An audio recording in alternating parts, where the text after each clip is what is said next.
Pemirsa, satu setelung benang Kohai ring Kabupaten Buleleng sani keguyub ring Inkai Kabupaten Buleleng sumakan pisan ngemiletin evaluasi.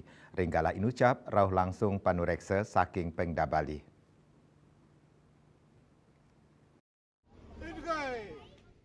Ketua Harian Inkai Kabupaten Buleleng, Dr. Ketut Putrasdana Mausang evaluasi sani kemarkiang, keaptiang sida ngembasang kohai berprestasi tur sida ngelimbakang Inkai Kabupaten Buleleng nyansan becik. Napi malih Polprop sani pacang kemarkiang ring warsani mangkin, keaptiang sida ngelimbakang becik Inkai Buleleng ring Jakate.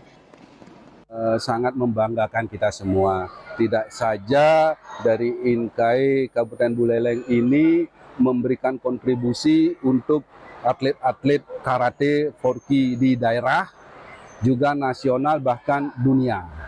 Nah, ini tentunya kebanggaan kita semua.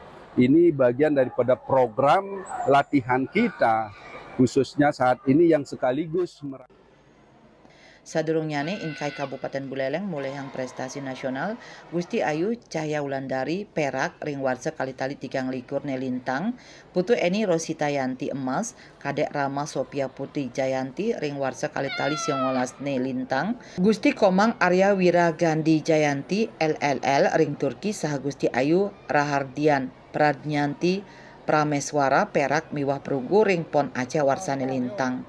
Yasri Yuli, Bali TV.